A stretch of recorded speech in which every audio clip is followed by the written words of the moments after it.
C'est une grande première dans les annales de la justice française. Il est condamné à la réclusion criminelle à perpétuité, plus une période de sûreté incompressible. Ça veut dire quoi, incompressible? Ça veut dire qu'il doit subir au minimum 30 ans de réclusion, et ce n'est que lorsque les 30 ans sont purgés, il peut commencer à espérer des aménagements de peine, des permissions, une libération conditionnelle, etc., etc. Bodin a été incarcéré en 2004.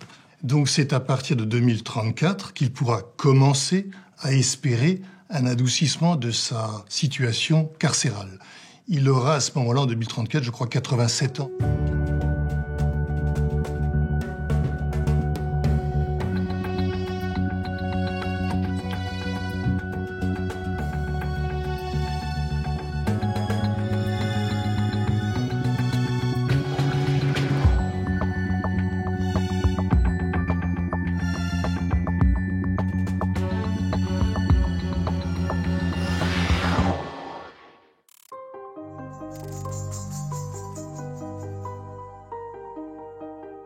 Pierre Bodin, alias Pierrot le Fou. Braqueur multirécidiviste, il a passé plus de 35 ans enfermé entre prison et hôpitaux psychiatriques. À chaque condamnation, la même question. Est-il accessible à la justice ou est-il fou? Il est envisageable qu'il y ait quelque chose qui nous échappe pour toujours dans la personnalité de cet homme. Après une libération conditionnelle, Pierre Bodin s'est mis à tuer Jeanne-Marie, Julie et Edwige. Des meurtres barbares qui relancent le débat sur la récidive. Tout le monde savait qu'il était dangereux, mais bon, ça gêne personne de le remettre dehors. Mais comment prévoir qu'un homme va un jour se transformer en criminel sexuel? Un pronostic n'est jamais certain. Pour la justice, Pierre Bodin ne sortira jamais de prison. Il a été condamné à la réclusion à perpétuité incompressible, une première en France. Avec Imen Gouali, nous avons décidé de retrouver les protagonistes de cette affaire et d'analyser avec eux les conséquences et les répercussions de ce dossier hors norme. La réclusion criminelle à perpétuité, avec une période de sûreté incompressible de 30 ans. C'est donc le verdict rendu cet après-midi par la cour d'assises du Bas-Rhin. Le multirécidiviste Pierre Bodin, dit Pierrot le Fou, a été reconnu coupable. Tout commence ce vendredi 18 juin 2004 à Rhino. Un petit village à 30 km au sud de Strasbourg. Madame Kegelin appelle ses enfants pour déjeuner, mais aujourd'hui, Jeanne-Marie, 11 ans, ne répond pas. Le fils aîné de la famille Kegelin part immédiatement à la recherche de sa sœur. Il ne tarde pas à retrouver son vélo abandonné près des terrains de tennis voisins. Jeanne-Marie reste introuvable. À 14h, la famille Kegelin alerte la gendarmerie. Les recherches débutent immédiatement. Un quart d'heure après, nous avons entendu l'hélicoptère. Le colonel nous a tout de suite dit que c'est un âge où on est vulnérable. Alors, pour eux, ils ont tout de suite quand même envisagé le pire. L'après-midi même, une grande battue est organisée. On sonde les canaux. Le secteur où le vélo de la fillette a été retrouvé est minutieusement fouillé, en vain. Aucune trace de la petite Jeanne-Marie.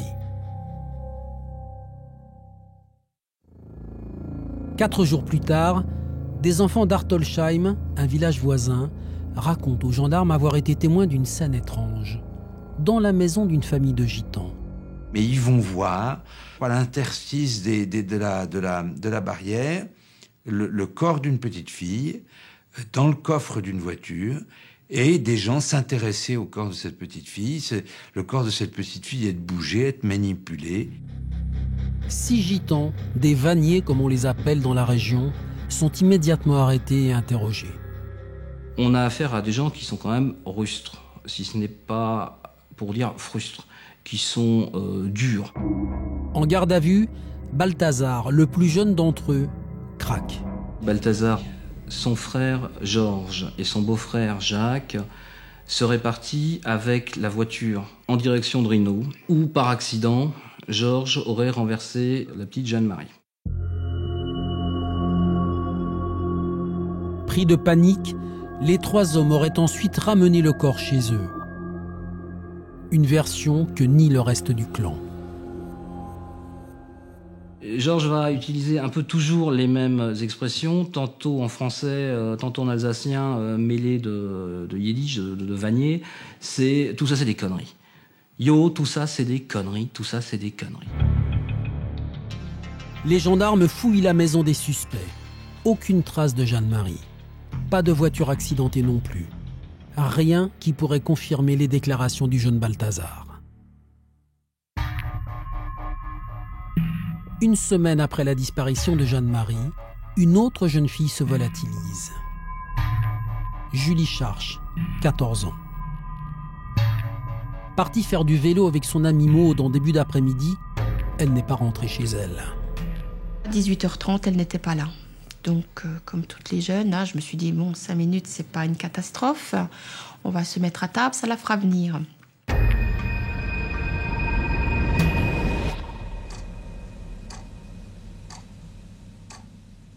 Donc, à 7h, toujours pas de nouvelles. Là, je téléphone sur le portable de Maude. Et c'est là que Maude me dit, mais on s'est quitté à 5h de l'après-midi. J'ai pris la voiture, je suis allée sur le chemin qu'elle a emprunté. Les voisins, le voisinage, tout le quartier a vraiment fait tout ce qu'il pouvait pour me trouver ma Julie. Même de nuit, je veux dire.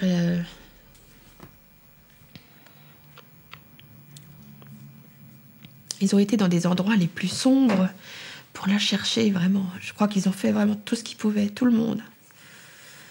Jeunes comme plus âgés.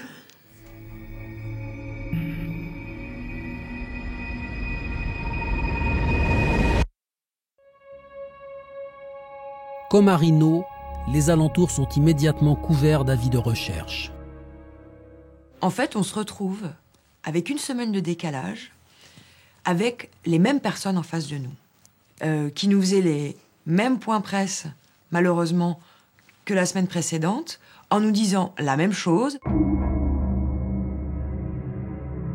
Le vélo de Julie est retrouvé 3 jours plus tard sur les hauteurs de Schirmeck, en pleine forêt. Elle n'aurait jamais abandonné son vélo.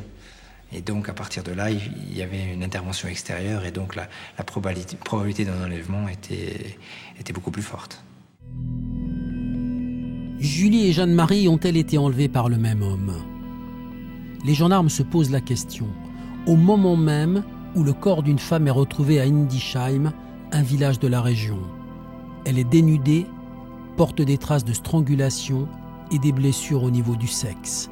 La victime s'appelle Edwige Vallée, elle a 38 ans. Plus de 10 jours après la disparition de Jeanne-Marie, les interrogatoires des Vanier ne mènent nulle part. Le nombre d'arrestations est passé de 6 à 20, le nombre de versions aussi. Soit ils se chargent, soit ils essayent de se dédouaner. C'est très compliqué de savoir qui a fait quoi. Certains parlent d'accident, d'autres d'enlèvement ou de viol, mais aucun n'est capable de dire où est le corps de la fillette. Les gendarmes et les juges d'instruction vont partir faire des vues des lieux avec ces Vanier qui vont les balader, il n'y a pas d'autre mot, pendant plusieurs jours, dans la campagne alsacienne, à proximité du Rhin, leur indiquant que des scènes horribles ou franchement insupportables se sont passées à tel ou tel endroit.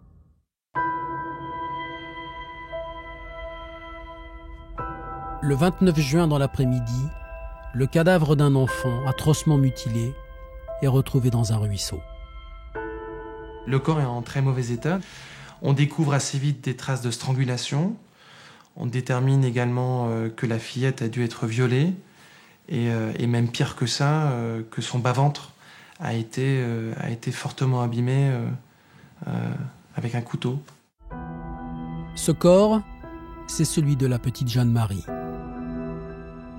Les mutilations des parties génitales de la fillette font aussitôt penser à celles subies par Edwige Vallée. Un seul et même homme aurait-il tué 2 victimes au profil si différent ? Les enquêteurs craignent maintenant le pire pour Julie 14 ans, qui reste introuvable.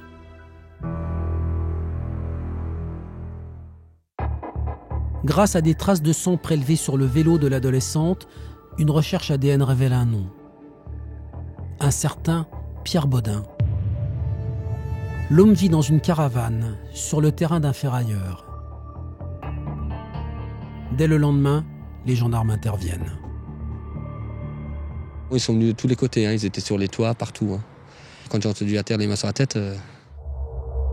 En garde à vue, Pierre Baudin nie avoir enlevé Julie. D'ailleurs, il ne la connaît même pas. On me dit qu'il a été interpellé de manière un peu violente, qu'il ne comprend pas ce qu'il fait là et qu'il n'a rien à voir avec toute cette histoire. Pierre Baudin ne convainc personne. Bien connu des services de police, il a 57 ans et une longue carrière de braqueur.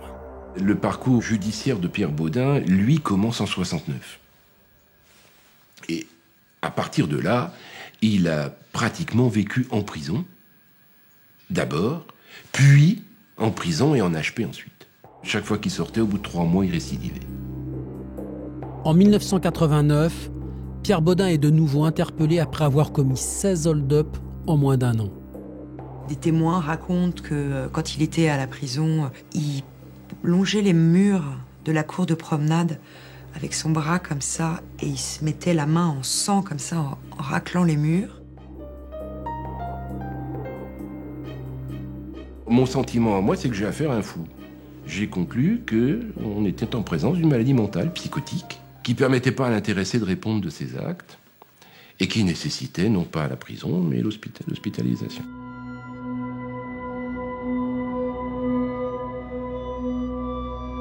Selon les médecins, il est dans un état régressif complet. C'est-à-dire mutique, replié sur lui-même, ne marchant plus et ne contrôlant plus les fonctions naturelles d'élimination. Pierre Baudin végète ainsi pendant 2 ans dans un fauteuil roulant à l'hôpital d'Erstein où il attend son procès pour les hold-up. Le 11 décembre 1992, surprise. Il retrouve miraculeusement l'usage de ses jambes et se fait la belle. La seule chose qu'on pouvait en déduire, c'était qu'il n'était ni mutique ni paralysé. Il fallait bien que je me rende compte que Pierre Baudin m'avait trompé. En cavale, Baudin prend 2 femmes en otage et viole l'une d'elles. Il braque une banque, une armurerie, tire sur 2 policiers en blessant grièvement avant d'être interpellé 3 jours après son évasion. Pierre Baudin devient alors pour les médias Pierrot le Fou.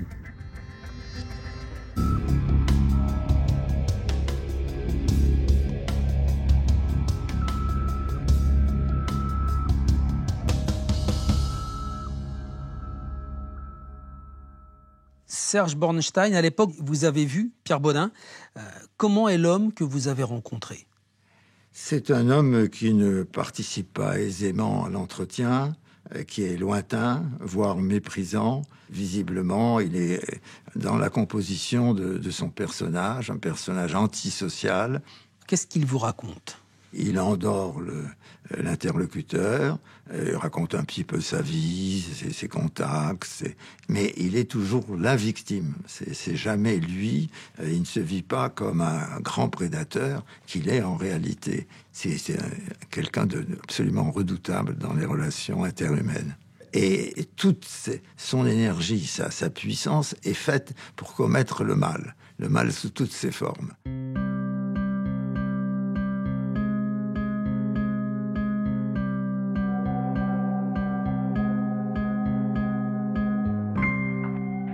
Docteur Zaguri, est-ce qu'il est responsable de ces actes, Pierre Baudin ? Il est dans l'instabilité, dans la fuite en avant, dans la toute-puissance, mais ça n'est pas un malade mental psychotique. Il peut éventuellement, à certains moments, présenter des épisodes psychotiques. Relève-t-il de l'hôpital psychiatrique ? Non. Parce que sur le plan médico-légal, les actes qu'il a commis ne sont pas seulement l'effet de la maladie mentale. Pour les psychiatres, Pierre Baudin est donc bien responsable de ses actes. En mars 1994, l'auteur de La cavale infernale comparaît devant les assises de Colmar. On voit un monsieur un peu ventripotent qui arrive, il marche avec une démarche de crabe, tout tremblant. À la barre, Baudin est décrit comme un homme extrêmement dangereux, violent, un braqueur capable de tirer sans hésiter sur des policiers.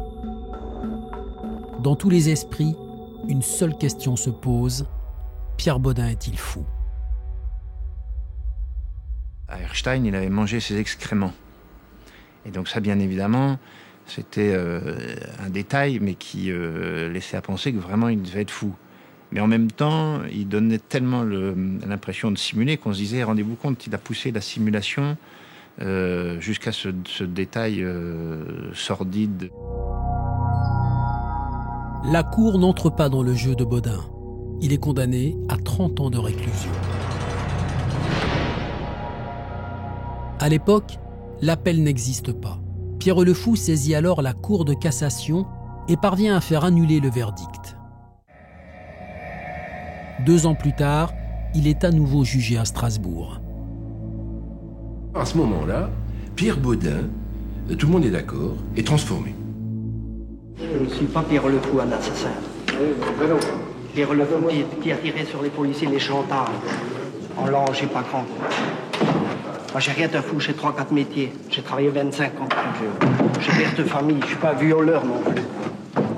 C'était la preuve que Colmar, c'était une simulation et que c'était quelqu'un qui était capable de parler des faits qu'on lui reprochait, qui était capable d'argumenter. Et je vais prendre Dieu en témoin et la Vierge Marie.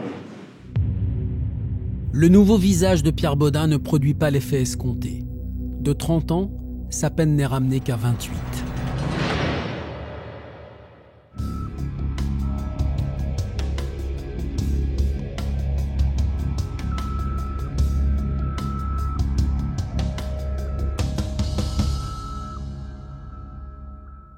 Denis Salaz, Pierre Baudin est jugé pour de multiples crimes.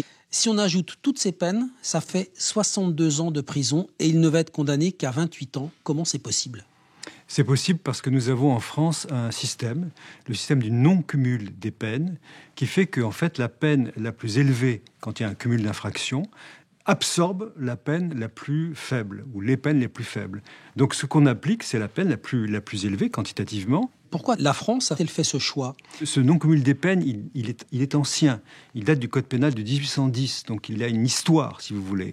Et notre système judiciaire pense qu'il y a une réinsertion possible au terme de la peine d'emprisonnement. La France, elle croit tellement en la réinsertion que même dans le cas de très lourdes condamnations, un détenu peut bénéficier de remise de peine. Absolument.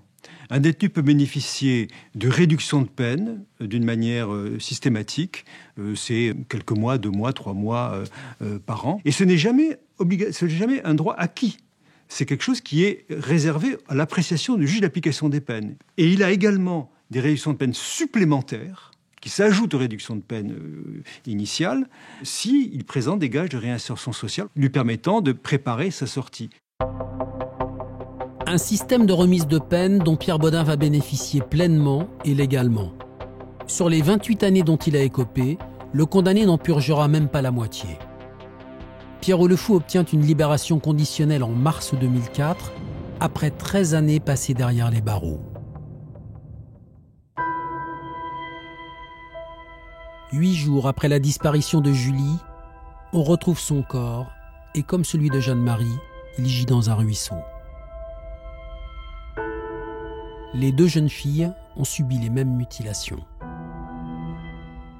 Il paraît assez vite que la main qui tient le couteau est la même dans le cas de Jeanne-Marie et dans le cas de Julie. Edwige Vallet a elle aussi subi des sévices. Les enquêteurs en sont persuadés, Pierre Baudin a tué 3 fois. L'ADN a parlé pour Julie, mais il n'y a aucun élément pour incriminer Pierre Le Fou pour les 2 autres meurtres. Jusqu'à ce que les langues se délient.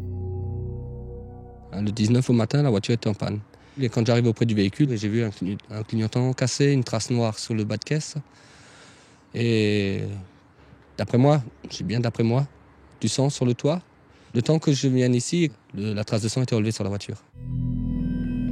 Grâce à la téléphonie, les gendarmes établissent que Pierre Bodin était à Rinaud, le village de Jeanne-Marie, le jour où la fillette a disparu.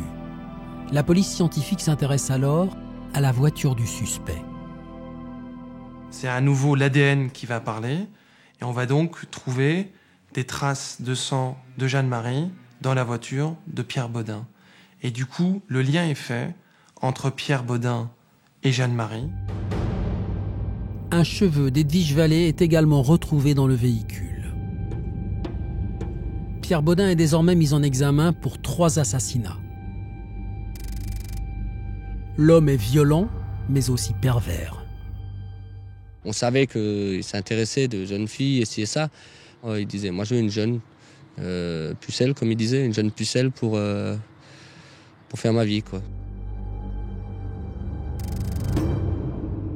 Donc j'ai rencontré son codétenu. Depuis que sa propre fille, la propre fille de ce codétenu, a 9 ans, Bodin lui écrit des lettres d'amour. Des révélations qui rendent la libération conditionnelle de Pierrot le Fou encore plus insupportable. Il y a un dysfonctionnement de la justice. On continue à croire que tout le monde est réinsérable.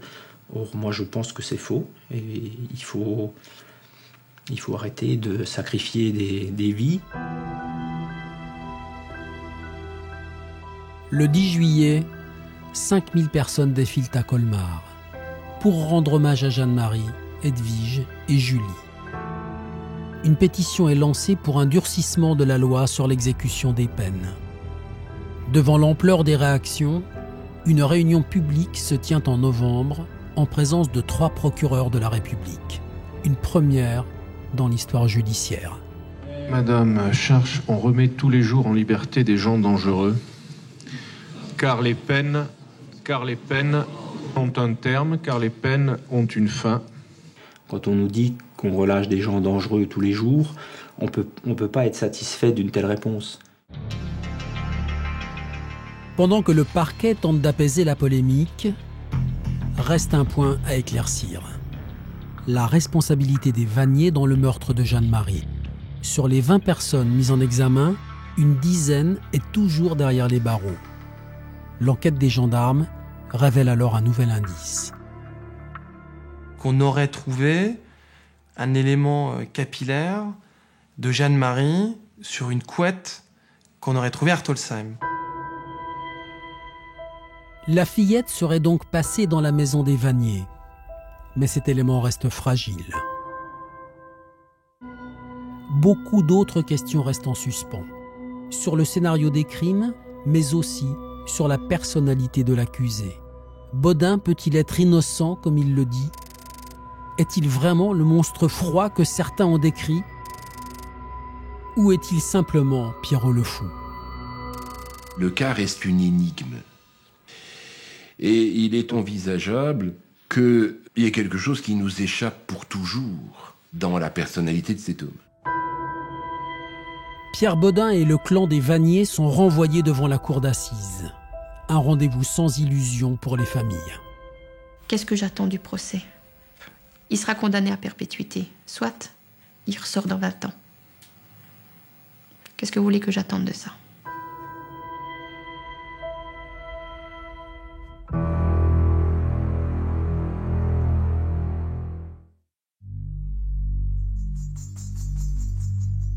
Aujourd'hui, plus de 12 ans après les faits, les meurtres de Jeanne-Marie, Julie et Edwige suscitent toujours une très vive émotion dans la région.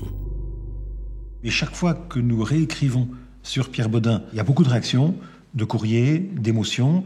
C'est quelque chose qui parle aux gens, parce que ça se passe chez nous, bien entendu, mais aussi en raison de la personnalité étonnante de cet homme et de l'horreur absolue des 3 crimes. Le procès de Pierre Bodin et des Vanniers s'ouvre le 11 avril 2007 devant la cour d'assises du Bas-Rhin. L'enquête était hors norme, le procès l'est aussi. C'était la première fois de mémoire de magistrat strasbourgeois qu'on faisait 3 mois de procès, un procès fleuve, puisque 17 personnes comparaissaient, Pierre Bodin et 16 membres de 2 familles. Donc ça ne s'est pas du tout fait au palais de justice, ça s'est fait dans une ancienne grande banque, une tour près du centre de Strasbourg, qui a été louée et occupée par ce tribunal un peu exceptionnel. Les 16 vanniers sont accusés de complicité ou de non-dénonciation de crime pour le meurtre de Jeanne-Marie. Pierre Bodin comparait, lui, pour les viols et les meurtres de Jeanne-Marie et de Julie, ainsi que pour le meurtre d'Edwige, des crimes qu'il continue à nier. Son premier geste sera de tendre au président un document dont on apprendra que c'est 35 pages qu'il a rédigé en prison pour expliquer les innombrables raisons qui font qu'il n'a pas commis les 3 crimes qu'on lui reproche.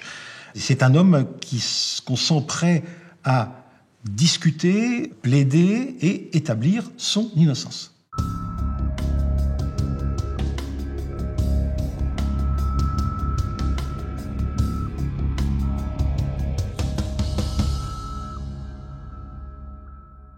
Maître Moser, Pierre Bodin, c'est quelqu'un que vous connaissez bien. Oui, je dirais ironiquement que Pierre Bodin, c'est un vieux copain.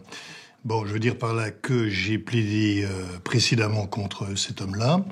Donc, j'avais déjà vu le personnage, j'avais déjà bien conscience de sa dangerosité et du caractère tout à fait exceptionnel de cette personnalité criminelle vraiment très inquiétante, poliforme.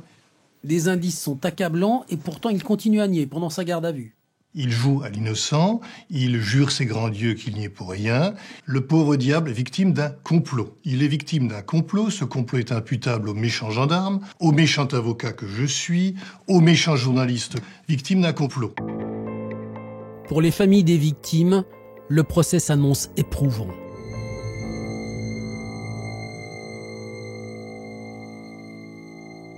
Françoise Charche, quelle impression ça vous fait d'entrer dans cette salle d'assises le premier jour? Énormément de stress, ça c'est certain. Pour le reste, je ne sais pas à quoi m'attendre. Et puis, on vit les choses au fur et à mesure qu'elles arrivent et on tâche de s'adapter. Pierre Bodin fait son entrée dans le box. Il est comment? Il m'est indifférent. Je veux dire, je n'ai pas de haine, je n'ai aucun ressentiment. Vis-à-vis de lui, je ne ressens rien. Vous attendez quelque chose de lui quand même? De lui, non. Rien. Je n'attends rien. Puisqu'il ne reconnaît pas les faits, donc... Vous pensez à votre fille, j'imagine, tout le long de ce procès? À ma fille, à Jeanne-Marie, à Edwige. Une chose impérative pour moi, c'était d'être là tous les jours. Ça, je ne voulais franchement ne rien rater. Je ne sais pas pourquoi, mais j'avais vraiment besoin de tout vivre. Il me fallait être là.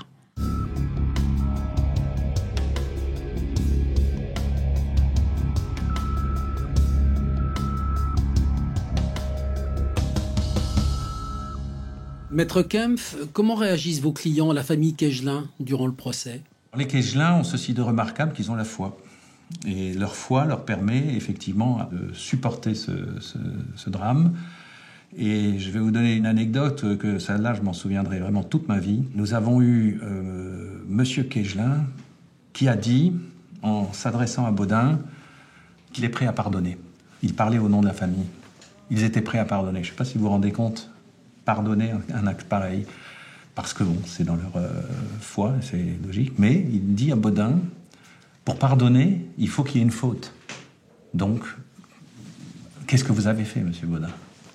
Je peux vous dire qu'il y a eu un silence, mais de mort. Moi, j'avais les poils qui se dressaient sur les bras, tellement c'était intense. Et vraiment, moi, je me suis dit, ça y est, il va craquer. On le sentait, mais à la limite. Rapidement, au fil du procès, 2 camps se dessinent. Maître Moser, quelles sont les 2 thèses qui s'opposent durant l'audience? Il y a ceux qui pensent que, et j'en faisais partie, ceux qui pensent que Bodin a agi seul et qu'il a réalisé seul les 3 crimes dont il est accusé, et ceux qui pensent que il aurait agi avec les vanniers, enfin l'assistance de certains vanniers, au moment du crime sur la personne de la malheureuse enfant Jeanne-Marie Kegelin. Et alors, les gendarmes enquêteurs qui viennent déposer à la barre sont en désaccord entre eux. Les deux juges d'instruction qui ont mené les investigations sont en désaccord entre eux, et c'est vrai que c'était surréaliste, c'était une espèce de cafouillage, et c'est vrai que cet épisode des Vanier a pu polluer, parasiter le procès principal concernant Pierre Bodin. L'attitude des Vanier au procès ne fait qu'empirer les choses. Ils continuent à dire une chose et son contraire parfois. Certains d'entre eux, ceux qui sont détenus, s'emportent. Il y a des menaces. Il y en a qui seront expulsés et puis qui reviendront un peu calmés. Pierre Bodin, lui, s'obstine à essayer de prouver son innocence. Pierre Bodin passe les 3 mois du procès de 2007 à tenter de démontrer qu'il a plein d'alibis, qu'on ne les a pas pris en compte et qu'il a les preuves. Et il les ramène, les preuves. Et on va passer beaucoup de temps dans le procès à discuter sur tel ticket de caisse d'un marchand de photos. J'étais là. Alors le marchand de photos dit oui, mais c'était la veille. D'un camping quelque part dans les Vosges. Et puis les gens du camping disent oui, on a entendu une voiture, mais c'était le lendemain. C'était pas ce jour-là, etc. Il essaye de construire avec du vrai, du faux. Pierre Bodin nie l'évidence. J'imagine que vous essayez de le pousser dans ses retranchements. Moi, j'ai pas cessé d'avoir des échanges, vifs avec Bodin. C'est pas compliqué. S'il pouvait jaillir de son box, me sauter dessus, me découper en morceaux, ce serait le plus heureux des hommes. Lors de ma plaidoirie, évoquant sa personnalité, je faisais valoir qu'il est un pédophile qui veut le cacher. À ce moment-là, il a bouché ostensiblement ses oreilles, et puis il s'est mis à hurler pendant ma plaidoirie, et puis le président a fini par l'expulser. Enfin, c'était assez, mouvementé. À l'audience, Pierre Bodin va s'adresser directement aux familles des victimes. Qu'est-ce qu'il leur dit ? Il prend un ton doucereux, suave, et puis il vient leur raconter qu'il s'associe à leur chagrin, qu'il aime les enfants, etc. Oui, il les aime. Il aime les tripoter, passez-moi l'expression, c'est différent. Donc il présente avec une hypocrisie absolument abjecte des condoléances, et vraiment c'était à mon niveau, et au niveau des parties civiles et de la salle tout entière, c'était le dégoût le plus absolu pour ce personnage. L'avocat général réclame pour Pierre Bodin la réclusion criminelle à perpétuité assortie d'une peine incompressible de 30 ans. Et pour les Vanier, des peines de 3 à 30 ans de réclusion. Le 11 juillet 2007, après 30 heures de délibéré, 30 heures, le verdict tombe. Réclusion criminelle à perpétuité, 30 ans incompressibles pour 3 crimes. Sans surprise, Pierre Bodin est condamné à la peine la plus lourde après 3 mois d'un douloureux procès. C'est une grande première dans les annales de la justice française. Il est condamné à la réclusion criminelle à perpétuité, plus une période de sûreté incompressible. Ça veut dire quoi, incompressible ? Ça veut dire que il doit subir au minimum 30 ans de réclusion, et ce n'est que lorsque les 30 ans sont purgés, il peut commencer à espérer des aménagements de peine, des permissions, une libération conditionnelle, etc., etc. Bodin a été incarcéré en 2004. Donc c'est à partir de 2034 qu'il pourra commencer à espérer un adoucissement de sa situation carcérale. Il aura à ce moment-là, en 2034, je crois, 87 ans. Quelle est votre réaction quand vous entendez que Pierre Bodin est condamné à la peine maximale ? C'est pas un soulagement, puisque rien ne pourra soulager. Voilà. Pour moi, c'est normal. Je n'imaginais pas autre chose. C'est suffisant pour vous ? Si on prend le mot perpétuité, de toute façon, il n'y a pas plus. C'est suffisant, largement. Maintenant, en fait réel, je sais très bien, et j'en ai pris conscience avec ces 12 années, que la perpétuité réelle n'existe pas. Pour Jeanne-Marie, Edwige et Julie, la perpétuité, c'est 4 planches. Les familles aussi, avec leur peine, elles ont perpétuité vraiment au sens propre du mot. Pour la famille Kegelin aussi, le verdict a un goût très amer. La complicité des Vanier dans le meurtre de Jeanne-Marie n'a pas été retenue. Les 16 co-accusés sont acquittés. Les 4 Vanier détenus quittent le tribunal libres. Ça a été vraiment un choc, mais là, à nouveau, pas de manifestation bruyante ou dignité, toujours dignité, mais ça a été un choc parce que, ils avaient leurs convictions et leurs conseils aussi il y avait quelque chose qui avait dû se passer. Voilà. Pour vous, il y avait un doute sur la culpabilité des Vanier ? Je ne pense pas, et je l'avais dit au Quégelin à l'époque, que les Vanier aient participé au meurtre. Ça, je ne pense pas. Mais je pense qu'ils avaient vu quelque chose. Voir et ne pas bouger, c'est éventuellement au moins de la non-assistance. Pierre Bodin, lui, écope de la peine maximale. C'est une satisfaction pour les Quégelins ? Comment voulez-vous être satisfait ? Je veux dire, leur fille l'ont perdu dans des conditions atroces. La condamnation de Bodin ne leur ment pas. Il y a une énorme frustration dans ce dossier, de se dire, je ne sais pas exactement ce qui est arrivé à ma fille. Je sais qu'elle a été enlevée à telle date, je sais qu'elle a été morte à telle date. Pendant tout cet intervalle de temps, je ne sais pas ce qui est arrivé à ma fille. Et ça, c'est dur pour eux.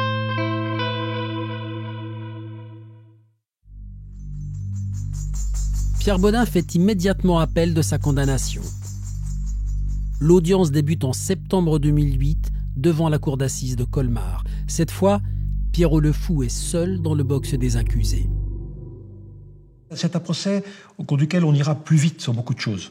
Notamment les familles, on essaiera de ne pas les faire longuement reparler parce que c'est pas la peine d'en rajouter.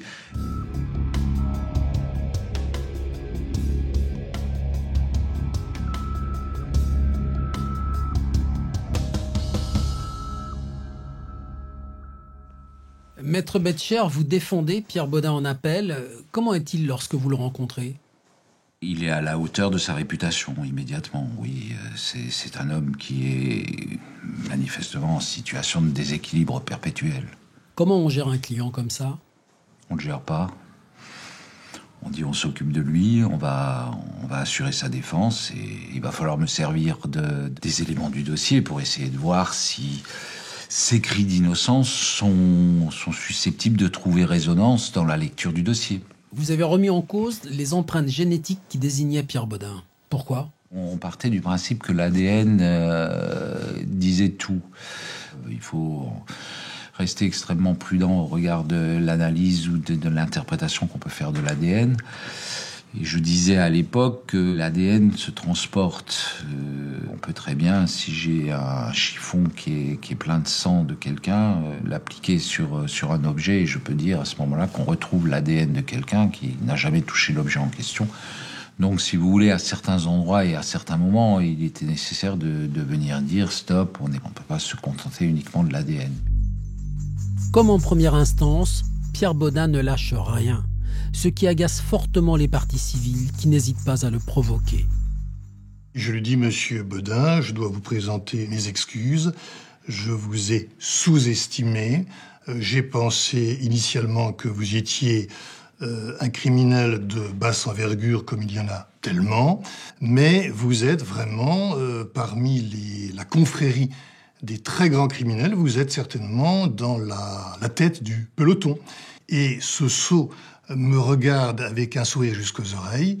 Il me remercie pour les compliments. Il ne fonctionne pas comme la plupart d'entre nous, c'est-à-dire qu'il n'a pas accès à ce qui nous rend honteux, à ce qui nous rend coupables. Il est extrêmement projectif, c'est-à-dire qu'il attribue toujours aux autres ou aux situations l'origine de ce qui lui arrive. Dans son réquisitoire, l'avocat général souligne la dangerosité de l'accusé. Pierre Bodin en liberté, c'est la souffrance et la mort pour d'autres, martèle-t-il. Le 2 octobre 2008, Pierre Bodin écope à nouveau de la plus lourde peine prévue par le code pénal, perpétuité, avec une période de sûreté incompressible de 30 ans.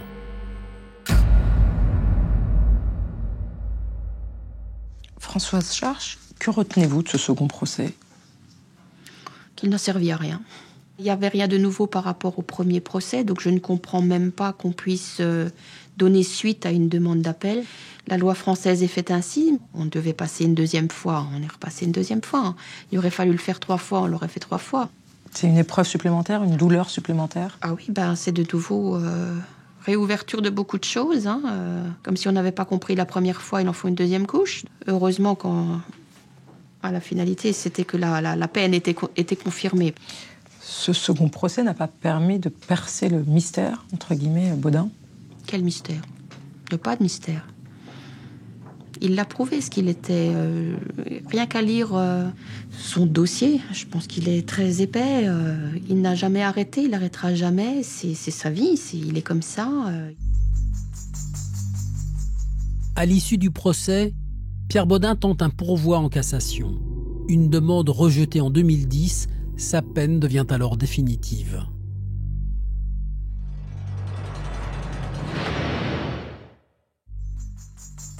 À l'issue de ce terrible parcours judiciaire, les familles des victimes ont tenté de se reconstruire, chacune à sa manière. Après cette affaire, comment s'est reconstruite la famille Kegelin ? Je crois que eux ont subi ce drame, ils l'ont géré avec leur foi, ils sont très soudés au niveau de la famille, et je pense que toutes ces gesticulations, à mon avis, ils ne portent pas beaucoup d'intérêt à M. Bodin. C'est une famille très pratiquante. C'est la foi qui leur a permis de tenir le coup ? Je pense. C'est une famille donc, qui est croyante et qui pense qu'effectivement, ça devait être le destin de Jeanne-Marie. C'est un court destin, mais c'était son destin. Et là, on peut que constater que par la foi, ils ont réussi à supporter ce drame. De son côté, la mère de Julie a fait le choix de l'engagement associatif.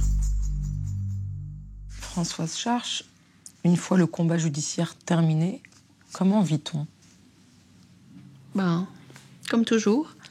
Au fur et à mesure, les jours passent et s'enchaînent. J'ai la chance d'avoir 3 autres enfants. Ils font avancer le mieux possible, sans que cette histoire ne pèse sur eux de trop. Ça, pour moi, c'était important. Il ne faut pas que ça les empêche de vivre. Et en parallèle, il y a l'association Fondation Julie qui a été créée en 2004, qui m'aide aussi un petit peu dans le fait de pouvoir essayer de faire quelque chose pour Julie encore. Comment allez-vous aujourd'hui ? On va dire qu'on va bien. Je suppose qu'il y a des cas bien plus compliqués que le nôtre, notamment quand on n'a pas retrouvé l'enfant. Une chose qui ne s'effacera jamais de ma mémoire, c'est le capitaine Fougera qui m'avait dit « on vous la retrouvera ». Et j'avais pas du tout compris l'importance de ces paroles-là. Et effectivement, c'était très important de la retrouver, de pouvoir comprendre ce qui s'est passé, mettre des noms, mettre des dates, de pas avoir de zone d'ombre. Il y a pas de zone d'ombre, donc ça c'est très important. Et c'est ce qui nous a permis de continuer, je pense. Votre association, la Fondation Julie, quel est son but ? L'objectif, ce serait d'améliorer le système judiciaire, mais bon. Qu'est-ce que vous demandez à la société pour éviter de tels drames ? Les revendications de l'association, ce ne sont que dans les cas d'atteinte grave à la personne. Meurtre, assassinat, viol. Et ce genre d'acte ne semble être fait que par des personnes qu'on va qualifier de dangereuses. Et donc cette dangerosité, on aimerait qu'elle soit reconnue et qu'elle fasse partie des critères quand il est question d'une libération. Par le biais de votre association, vous essayez d'interpeller les pouvoirs publics. Vous vous sentez écouté ? Écouté toujours. Entendu, ça c'est autre chose. On nous a jamais fermé de porte. Mais après, qu'est-ce qu'il y a après ? Il n'y a rien. Dans bien des domaines, des enseignements ont pourtant été tirés de l'affaire Bodin, à commencer par la gestion des enlèvements d'enfants. On sait que c'est dans les premières heures qu'on peut éviter un drame. Ça vient aussi notamment de l'affaire Bodin. Dans les premières heures après l'enlèvement de la petite Jeanne-Marie, tout le monde a couru à pas à droite à gauche, mais on n'avait pas ces procédures très strictes, alerte enlèvement, qui maintenant auraient permis d'éviter certaines des maladresses ou des approximations, notamment par rapport aux 2 familles de Vanier, qui ont beaucoup compliqué l'affaire Bodin. Un enfant a été enlevé. Le protocole alerte enlèvement a été mis en place à partir de 2006 en France. Le dispositif permet de communiquer rapidement et largement en cas de rapt d'enfants. Les expertises scientifiques des scènes de crime ont également évolué. Le seul lien tangible qu'il y avait entre les 2 familles de Jenisch et l'affaire Jeanne-Marie, en l'occurrence, C'était un petit poil sur une couette qui aurait pu appartenir éventuellement à la fillette. Mais c'est ce qu'on appelle un ADN mitochondrial, donc un ADN des petites centrales à énergie qui sont autour de la cellule et que partagent 6 à 7 personnes sur 1000. Or, on sait maintenant que cette simple probabilité est un leurre. Aujourd'hui, plusieurs laboratoires ont décidé d'arrêter d'utiliser l'ADN mitochondrial au profit de l'ADN nucléaire. Ce dernier garantit l'identification formelle d'une personne, à l'exception des vrais jumeaux. Des changements encore plus importants sont intervenus dans le domaine législatif. Denis Salas, en décembre 2005, soit un peu plus d'un an après les 3 meurtres commis par Pierre Baudin, est entrée en vigueur une loi sur la récidive. Que contient ce texte ? Ce texte contient principalement 2 choses. D'une part, il réorganise les fichiers, notamment en matière d'empreintes génétiques, pour identifier les auteurs d'agressions sexuelles. Et surtout, le bracelet électronique mobile qui permet, par géolocalisation, de contrôler l'ensemble des allées et venues du condamné, où qu'il se trouve. Et évidemment, si le condamné s'approche d'une école alors qu'il a été condamné pour pédophilie, l'alarme va se produire et il va être immédiatement identifié et il sera éventuellement interpellé. En 2007, Rachida Dati, ministre de la Justice, s'empresse de mettre en place les peines planchées. La peine planchée doit sévir contre la récidive. Donc, il faut absolument que l'individu soit en état de récidive, cet état de récidive soit constaté par le parquet et soit demandé une peine planchée au-dessous de laquelle le juge ne peut pas descendre. Par exemple, 2 ans pour une récidive où il encourt 5 ans. En 2007, toujours, nouveau texte de loi qui instaure la rétention de sûreté. La rétention de sûreté, c'est la possibilité pour une cour d'assises, en l'occurrence, de prononcer une peine après la peine. C'est-à-dire, vous avez un individu qui est condamné à une peine d'un certain nombre d'années, on estimera qu'il est dangereux pour la société, on ne voudra pas le laisser sortir, et donc il devra purger, après sa peine, une autre peine qu'on appelle la rétention de sûreté, c'est sans limite. Sans limite. Des textes toujours plus durs, mais est-ce que ces mesures sont efficaces ? Pourquoi notre opinion publique, notre société, pense que seule la prison est efficace pour endiguer le crime ? Un bracelet électronique qui garantit effectivement une possibilité de travailler, d'indemniser les victimes et une vie sociale est infiniment plus efficace que la prison sèche. Je dirais, imaginons un système pénal où la prison a une place, mais n'a pas une place prédominante, et où d'autres peines, notamment en milieu ouvert, peuvent effectivement, elles, jouer un rôle aussi important, aussi efficace que celle que joue l'incarcération aujourd'hui. En 2014, sous la présidence de François Hollande, les peines planchées sont supprimées. Des mesures favorisant la réinsertion sont adoptées. Malgré l'arsenal de textes de loi déployés, impossible de dire qu'une affaire Baudin ne pourrait plus avoir lieu aujourd'hui. Le risque zéro n'existe pas. Nombreux sont les experts psychologues à souligner le danger de créer des mesures de privation de liberté trop excessives. Il y a effectivement une évolution dans la demande de la société à l'égard de la psychiatrie qui va du discernement du sujet au moment des faits, c'est-à-dire de sa responsabilité vers sa dangerosité, de la psychiatrie vers la criminologie, et on se désintéresse dans une certaine mesure du degré de liberté qui était celle du sujet au moment des faits, pour mettre l'accent, si vous voulez, sur que va-t-il devenir et quel danger sera-t-il susceptible de présenter pour la société. C'est-à-dire qu'on s'intéresse plus au pronostic qu'au diagnostic. Or, un pronostic n'est jamais certain. Je crois qu'on peut avoir une représentation assez précise du degré de dangerosité d'une personne à un moment donné, c'est-à-dire à court terme, parfois à moyen terme, à long terme, non.